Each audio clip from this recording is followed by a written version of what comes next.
말씀 창세기 6장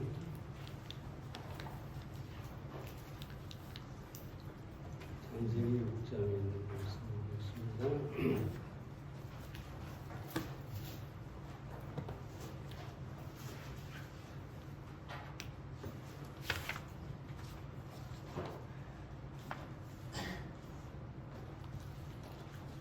어, 14절부터 오늘 6절까지 있는 말씀 보겠습니다. 너는 잣나무로 너를 위하여 방주를 짓되 그 안에 간들을 막고 역청으로 그 안팎에 칠하라. 그 방주의 제도는 이러하니 장이 300규빗, 방이 50규빗, 고가 30규빗이며 거기 창을 내되 위에서부터 한 규빗에 내고 그 문은 옆으로 내고 상중하 3층으로 할지니라. 지난 주일에 방주에 대해서 세 가지를 살펴보았죠. 첫째, 방주는 하나님의 설계대로 만들어졌고, 예수 그리스도는 하나님의 계획하에 세상에 오신 분이다. 둘째는 방주는 나무와 엽청으로 만들어졌습니다. 나무는 사람이 되신 예수님, 엽청은 그 흘리신 보혈을 상징하는 것으로 하나님의 심판으로부터 나무와 엽청이 노아의 가족들을 보호한 것처럼 예수 그리스도 안에 있는 사람은 그 피로 말미암아 구원을 보장받게 되는 것입니다. 셋째로 방주는 구원하시기에 충분한 크기였다라고 말씀드렸는데 지난주에 그 수치에 대해서 말씀을 드렸습니다마는 노아의 가족과 정결한 짐승 7쌍씩 그리고 부정한 짐승 1쌍씩을 그 방주에 넣기에 충분했고 그 방주의 크기가 오히려 남았다고 말씀을 드렸습니다. 예수 그리스도는 구원의 방주로 모든 믿는 사람을 구원하시기에 충분합니다. 여기는 어떤 제한도 없습니다. 어떤 이단들이 14만 4천에 들어야 구원을 얻는다 말하지만 예수님은 그렇게 작은 방주가 아니라 큰 거대한 방주이기 때문에 모든 믿는 자를 다 구원하실 수가 있는 분이시다. 얼마나 감사한 일입니까? 네? 어떤 자격을 부여하고 거기에서 합당치 못한 사람을 들어오지 못하게 한다면 여러분은 몰라도 저는 절대로 구원을 얻을 수가 없을 것입니다. 그러나 믿는 자는 누구든지 들어오게 하셨기 때문에 우리 모두가 구원을 얻게 된 것입니다. 자, 오늘은 계속해서 이 방주에 대해서 살펴보겠습니다. 네 번째로 구원의 방주는 3층으로 지어졌습니다. 16절 하반절 말씀을 봅니다. 3층으로 할지니라. 실제적인 이유는 모든 육축을 싣기에 충분하게 하기 위해서 3층으로 지었다고 할 수 있고요. 또 하나는 안전성의 문제도 있죠.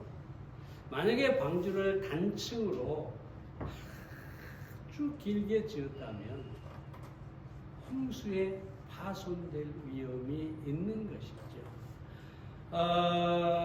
지난주에도 잠깐 언급했습니다만 폴란드의 피터 얀슨이라고 하는 사람이 실제 방주의 모양을 건조했습니다. 배를 건조했습니다. 그리고 그 과학적으로 실험을 했는데 여기서 얀슨이 하는 말은 배의 길이가 높이의 10배가 되고 너비의 6배가 될 때 배가 가장 안정적으로 물 위에 떠 있을 수 있었다라고 했는데요. 이 말은 방주의 비율이 홍수에 침몰하지 않도록 만들어진 최고의 비율을 가졌다. 여러분, 하나님께서 설계하셨는데 그 비율이 오죽하겠어요, 그렇죠? 네. 홍수를 능히 견디고 살아남게 만든 것이었죠. 자, 여기서 우리가 생각할 수 있는 것은 뭡니까? 3층은 삼위일체 하나님을 나타내 보여준다고 할 수 있습니다. 여러분, 인간의 구원은 삼위일체 하나님의 역사입니다. 우리가 보통적으로 예수님의 십자가와 보혈과 부활과 이런 것을 가지고 구원을 얘기하는데 사실은 구원은 삼위일체 하나님의 역사입니다. 지난주에도 잠깐 말씀을 드렸습니다만 하나님께서 인간의 구원을 계획하셨지요. 하나님의 설계입니다. 만약에 인간의 구원이 아니라면 하나님께서 삼위일체로 존재할 이유가 없는 것이죠. 그냥 하나님으로 존재하면 됩니다. 근데 삼위일체 하나님으로 왜 존재하느냐? 우리의 구원에 필요했기 때문이죠. 하나님은 우리의 구원의 설계자로 요한복음 3장 16절에 보면 하나님이 세상을 이처럼 사랑하사 독생자를 주셨으니, 여기서 이 구원의 주체가 하나님이시다. 하나님이라고 말씀합니다. 그러니까 결국 우리의 구원은 하나님으로부터 나온 것이고 하나님의 설계 속에서 나온 것이다. 그래서 존 칼빈은 인류의 구원은 하나님의 절대적인 의지와 목적을 따라 정하신 것이다. 하나님이 정하시고 하나님이 계획하시고 하나님이 만드신 것, 하나님으로부터 온 것이 바로 구원이다. 왜 하나님께서 우리를 위해 구원이라는 이 놀라운 방주를 마련하셨을까요? 하나님의 은혜고 우리를 향한 하나님의 사랑인 것이죠. 뿐만 아니라 예수 그리스도는 구원을 위해 십자가에서 속죄를 이루셨습니다. 하나님께서 아무리 계획을 가지셔도 영이시기 때문에 우리의 죄를 속할 방법이 없는 것이죠. 그래서 하나님께서 예수 그리스도를 세상에 보내셔서 십자가에서 우리의 죄를 대신에 죽게 하시고 속죄를 완성하신 것입니다. 잘 알지만 베드로전서 2장 24절에 보면 친히 나무에 달려 그 몸으로 우리 죄를 담당하셨으니 라고 합니다. 존 버년이라고 하는 목사는 이렇게 얘기합니다. 속죄의 제물로서 예수 그리스도는 우리의 죄로 인해 상함을 입으셨고 대제사장으로서 그는 우리의 죄를 담당하셨으며 중보자로서 그는 우리의 죄를 자기 자신의 것으로 간주하셨다. 결국 예수 그리스도가 사람이 돼서 하나님의 아들로 독생자로 이 땅에 오셨기 때문에 우리의 죄를 위한 죄값이 지불되고 속죄가 완성되었다는 것입니다. 뿐만 아니라 성령은 믿는 자의 구원을 인치시고 보장하십니다. 에베소 1장 13절에 보면 약속의 성령으로 인치심을 받았으니라고 하고, 에베소 4장 30절에서도 하나님의 성령을 근심하게 하지 말라, 그 안에서 너희가 구속의 날까지 인치심을 받았느니라. 여기서 인치심이라고 하는 건 잘 아시는 것처럼 도장을 말합니다. 도장을 찍었다. 어떤 도장이냐? 믿는 자가 하나님의 소유, 하나님의 자녀라는 것을 인정하는 도장을 찍어버렸다. 다시 말해서 우리가 하나님의 소유다라고 하는 것을 누가요? 성령이 인을 짐으로 인정이 되었다는 것이죠. 여기 보면은 언제까지냐? 구속의 날까지 인치심을 받았다. 그럼 구속의 날은 언제입니까? 물론 우리가 구원받는 믿는 순간에 그날이 우리의 구속의 날이기도 하지만, 또한 그 구속은 예수님이 재림하실 때 우리의 몸이 완전한 구원을 얻고 영광의 몸으로, 신령한 몸으로 구원받는 날을 말하는 것이죠. 그러니까 성령께서 인을 치셨기 때문에 우리의 구원은 보장이 되는 것입니다. 한 번 믿는 자는 믿는 순간에 인을 치셨기 때문에 우리의 구원은 우리가 죽는 날까지, 우리의 주님이 오시는 그날까지 완전하게 보장이 되는 것입니다. 이것이 바로 삼위일체 하나님께서 우리의 구원을 위해 각각의 역할을 감당하신 것입니다. 하나님 아버지는 우리를 위해 구원을 계획하시고, 그 계획에 따라, 그 뜻에 따라 예수님은 십자가를 지셨고, 십자가를 믿는 모든 사람들에게 성령께서 인을 치고서 우리가 하나님의 자녀다, 하나님의 소유다, 하나님의 성도다, 이 사실을 보증하신다는 것이죠. 그러므로 우리의 구원은 영원히 잃어버릴 수가 없는 것입니다. 여기서 한 가지 더 짚고 넘어갈 말씀은, 삼위일체 하나님은 유일하신 하나님입니다. 한 하나님입니다. 하나님 아버지 따로 있고 예수님 따로 있고 성령 따로 있는 것이 아니라 그 성부와 성자와 성령이 한 하나님이시다. 우리는 이해할 수 없어요. 하나님의 신비니까요. 그래서 어떤 분이 그렇게 얘기했다고 말씀드렸죠.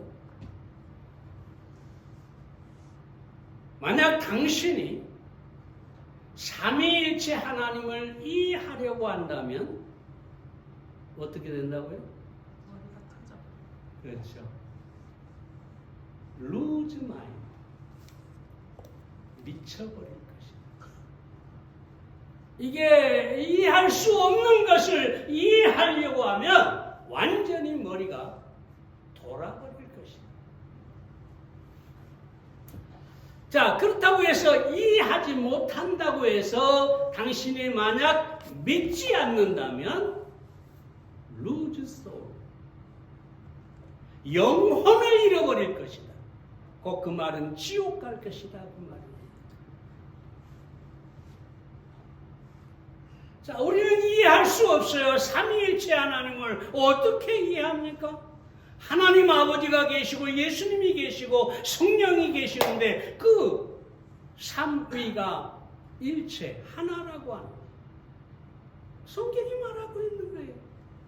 근데 우리가 필요한 것은 뭐냐면 하나님의 신비에 대해서는 이해가 아니라 뭐가 필요하다고요? 믿음이 필요합니다. 그래서 우리는 삼위일체 하나님이 한 하나님이라는 사실을 믿어야 하는 것입니다.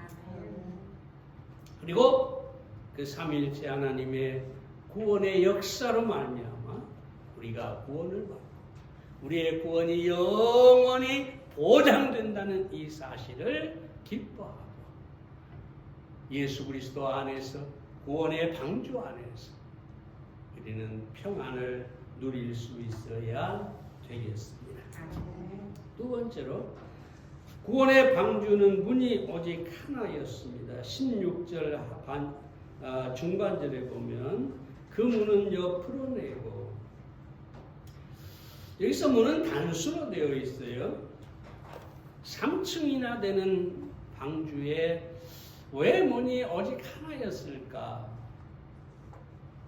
우리는 잘 이해할 수 없지만 분명한 사실은 하나의 문밖에 없었다. 예수님께서도 유일한 문이 되십니다. 영어성 어디입니까? 요한복음 10장 9절에 보면 내가 문이니 나로 말미암지 않고 말미암아 들어가면 구원을 얻고 또 들어가면 나오며 꼴을 얻으리라 그랬죠. 이건 나는 문이다. 영어 성경에 보면 I am the door, 이 더라는 말을 썼어요. 근데 요한복음 14장 6절에서도 I am the way 그랬어요. the way. 이 더는 뭐냐? 한정적 용법입니다. 어는 I am a way 그랬으면, I am a door 그랬으면 많은 문 중에 하나의 문이라는 얘기예요. 근데 더는 한정적 용법으로 오직 하나의 문이다. 방주의 문이 하나밖에 없었던 것처럼 예수님은 구원의 유일한 문이십니다. 사도행전 4장 11절에 보면 다른 이로서는 구원을 얻을 수가 없나니 천하 인간의 구원을 얻을 만한 다른 이름을 우리에게 주신 일이 없습니다. A.W. 토저가 그리스도는 하나님께 접근하는 많은 길 중에 하나이거나 여러 방법 중 하나가 아니라 오직 유일무이한 길이다. 유일무이한 길이다. 오직 예수 그리스도 한 분만이 우리가 하나님께 접근하는 유일한 길이다. 여러분 믿습니까? 많은 사람들이 문이 여럿이라고 하죠. 다시 말하면 어느 종교에도 구원이 있고 어떤 철학자는 이것이 구원이다 하고 이단들은 또 내가 구원이다 하고. 그러나 여러분, 조지 화이트필드라는 사람이 구원은 베스트 웨이가 아니라 only way다. 최고의 길이 아니라 많은 종교 중에 최고로 좋은 종교가 아니고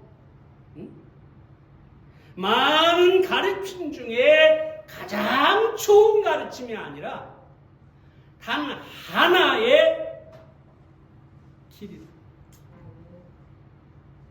예수 그리스도만이 우리를 구원할 수 있는 유일한 길임을 아시기를 바랍니다. 아멘.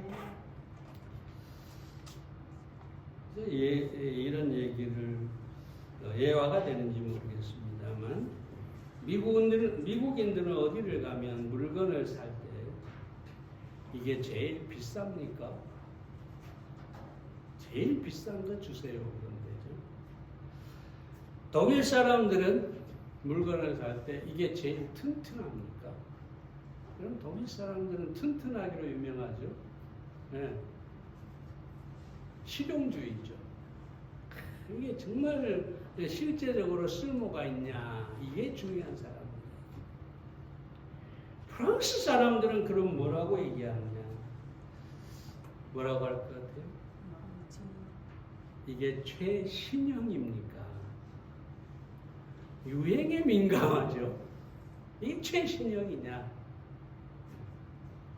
한국 사람들은 뭐라고 할까요?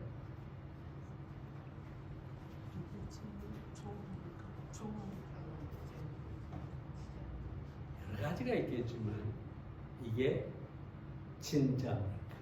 가짜입니까? 아니 그렇게 물을 수밖에 없어요. 이번에 무슨 벤츠가 뭐예요? 화재가 나서 뼈대만 남고 완전히 녹아버렸는데 들리는 소리에 의하면 중국산 배터리를 썼답니다. 전기자동차에. 그러니 이게 중국산입니까? 국산입니까? 진짜입니까? 짝퉁입니까? 물을 수밖에 없잖아요. 제가 왜 얘기를 하느냐? 사람은 항상 가짜를 만들어요. 아주 그럴듯하게 만들어요.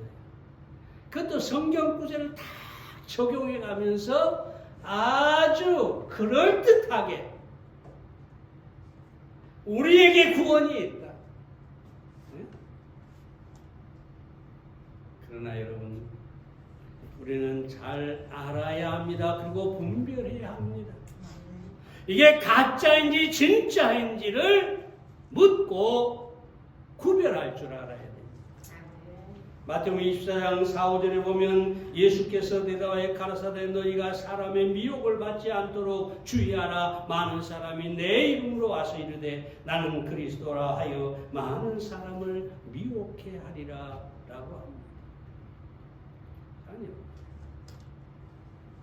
우리는 예수 그리스도, 구원은 삼위일체 하나님의 작품일 뿐만 아니라 예수 그리스도만이 유일한 구원의 문을 알고 믿어야 합니다. 그저 예수라고 말한다고 다 믿으면 되는 게 아닙니다. 그리스도라고 자기들을 말한다고 하잖아요. 하나님이신 예수 그리스도께서 세상에 오셔서 십자가에서 우리의 모든 죄값을 지불하고 3일 동안 장사 지낸 바 되었다가 부활하신 예수 그리스도, 그리고 그 지금도 하나님 우편에서 우리를 위해 중보하시는 예수 그리스도, 그 예수 그리스도를 믿어야 되는 것입니다. 또 하나 이 방주의 문에서 생각해야 할 게 있습니다. 창세기 여러분 7장 16절에 보면 하나님이 그에게 명하신 대로 들어가매 여호와께서 그를 닫아 넣으십니다. 문으로 들어가니까 하나님이 문을 닫으셨다는 거죠. 여러분, 문을 닫았다는 것은 구원의 기회가 끝났다는 거죠. 더 이상 구원받을 사람이 없다는 것이죠. 이제는 심판밖에 남지 않았다는 것입니다. 여러분, 우리가 지금 사는 시대는 은혜 시대입니다. 누구든지 이 구원의 문은 항상 열려 있기 때문에 누구든지 들어가기만 하면 구원을 얻습니다. 은혜 시대라고 합니다. 그런데 문을 누가 닫아요? 사람이 닫는 게 아니라 하나님이 닫으십니다. 이 은혜 시대를 끝내는 것도 하나님이시라는 말씀입니다. 때가 되면 이 구원의 문은 닫히게 될 것입니다. 여러분이 괜히 우리 뜨겁다 이런 얘기들을 하는데 우리는 주의 있게 살펴야 합니다. 성경에 말하고 있는 어떤 자연현상, 말세가 됐을 때 자연현상, 사회적인 현상, 사람들의 타락과 이 범죄 이런 것들 다 성경에 나와 있는 말세의 현상들입니다. 이제 하나님께서 구원의 문을 닫으실 때가 가까이 왔다는 사실을 우리는 알아야 하겠습니다. 배 한 척이 항해를 마치고 항구가 보이는 곳까지 도달했어요. 이제 불과 얼마 가지 않으면 항구에 도착합니다. 근데 거대한 파도가 몰아치기 시작하더니 그만 배가 긴 높이 올라갔다가 그로 바다로 쳐박히면서 파손이 돼가지고 물결이 어느 거세니까 헤엄쳐서 나와 살아날 사람도 아무도 없었어. 그 배를 저 밖에서 그 선창가에서 사람들이 바라보고 있었어. 그들도 손을 쓸 수가 없었어. 내가 왜 이 얘기를 하느냐? 오늘날 많은 사람들이 교회를 다니고 예수님을 가까이서 듣고 교회 등록도 하고 어떻게 하든지 구원받으려고 애를 씁니다. 그러나 교회 가까이 있다고 해서 교회에 등록됐다고 해서 다 구원받는 것이 아닙니다. 오직 예수 그리스도라는 유일한 구원의 문 안으로 들어간 사람만 구원을 얻게 되는 것입니다. 우리는 그 문을 통해 이미 방주 안에 들어 있음을 감사해야 하겠습니다. 하나님께서 아무리 심판의 때가 다가와 그 문을 닫으신다 해도 우리는 아무 염려가 없습니다. 그 심판의 때가 다가올 것이기 때문에 우리는 믿지 않는 영혼들에 대하여 기도하고 그들을 주님께로 인도할 필요가 있는 것입니다. 마지막 6번째로 방주는 믿음의 순종에 의해서 만들어졌습니다. 22절 보면 이렇게 말씀합니다. 노아가 그와 같이 하되 하나님이 자기에게 명하신 대로 다 준행하였더라. 히브리서 11장 7절에 보면 믿음으로라고 합니다. 믿음으로. 창세기에는 노아가 하나님의 말씀대로 다 준행했다, 순종했다 하지만 히브리서 11장에서는 믿음으로라고 합니다. 그럼 믿음과 순종이 어떤 관계일까요? 믿음 따로 순종 따로가 아니라 믿음이 있으면 순종하게 되어 있습니다. 여러분, 노아가 120년 동안 방주를 지었는데 왜 지었을까요? 내 인생에 남을 작품을 하나 만들겠다 지었을까요? 아니. 하나님께서 홍수를 내릴지 안 내릴지 모르지만 그저 지으라니 한번 지어봐야겠다 그랬을까요? 홍수를 내리고 심판이 올 것이라고 말씀하셨기 때문에 그 말씀을 믿음으로 방주를 지었습니다. 그러므로 믿음이 순종을 가져옵니다. 순종은 믿음의 결과입니다. 놀라운 사실은 이 노아가 장장 120년 동안 믿음을 가지고 순종했다. 대단하지 않습니까? 하늘에 단 하나의 비도 내리지 않는데 그동안 한 번도 비가 오지 않았는데 120년을 한결같이 믿고 방주를 짓는 순종을 계속했다는 것. 우리는 이 노아의 믿음을 그리고 순종을 본받아야 하는 것입니다. 근데 그러기 전에 그렇다면 우리 구원의 방주 예수 그리스도는 어찌하셨느냐? 예수 그리스도도 순종으로 구원의 방주를 만드셨습니다. 히브리서 5장 8절 9절에 보면 그가 아들이시라도 받으신 고난으로 순종함을 배워서 온전하게 되었은즉 자기를 순종하는 모든 자에게 영원한 구원의 근원이 되시고. 예수님이 어떻게 우리의 구원의 근원이 되셨느냐? 순종하고. 그 순종은 물론 십자가의 순종이죠. 누가복음 12장 42절에 내 원대로 마옵시고 아버지의 원대로 하옵소 되기를 원하나이다라고 십자가를 주셨습니다. 이 순종이 어디서 나왔을까요? 믿음입니다. 예수님은 하나님 아버지를 온전히 믿었어요. 그리고 계속해서 주님께서 죽은 뒤에 사흘 만에 다시 살아날 것이라고 말씀하십니다. 누가 자기를 살릴 것을 믿었을까요? 하나님 아버지께서 자신을 살릴 것을 믿었습니다. 이 믿음이, 하나님께 대한 믿음이 예수님의 십자가를 지는 순종을 하게 하셨고 바로 우리의 구원이 이루어지게 된 것입니다.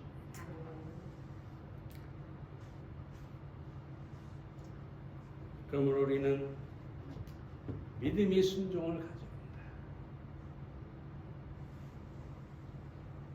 순종하려면 우리의 믿음을 강하게, 크게, 온전하게 해야 하는 것입니다. 여러분, 성경에 나오는 모든 순종은 다 믿음으로 된 것이죠. 아브라함이 왜 이삭을 바쳤어요? 왜 이삭을 바치는 순종을 했어요? 죽은 자 가운데서 다시 살리실 것을 믿었기 때문에. 믿음이 순종을 가져옵니다. 믿음만 있으면 순종은 너무나 쉬운 것입니다. 요한복음 9장에 보면 예수님께서 소경에게 실로암에 가서 씻으라 그러잖아요. 믿음이 없었다면 어떨까요? 자기가 뭔데? 응? 이 소경인 나에게 실로암 저 먼 곳까지 가서 씻으라 하다니. 근데 소경은 예수님을 믿었습니다. 믿었기 때문에 묵묵히 순종하여 실로암에 가서 씻었고 그 순종의 결과는 눈을 뜨는 것이었습니다. 자, 여러분, 우리는 믿음으로 순종할 줄 알아야 되겠습니다. 그것이 우리에게 놀라운 하나님의 기적을 가져오게 될 것입니다. 내가 믿음으로 순종하기만 하면 하나님은 우리에게 예수님에게 부활을 주신 것처럼 노아에게 방주에서 구원을 얻게 하신 것처럼 우리에게 놀라운 은혜와 놀라운 축복으로 더해 주실 것입니다. 믿음으로 순종하는 여러분들이 되시기를 바랍니다. 기도하겠습니다.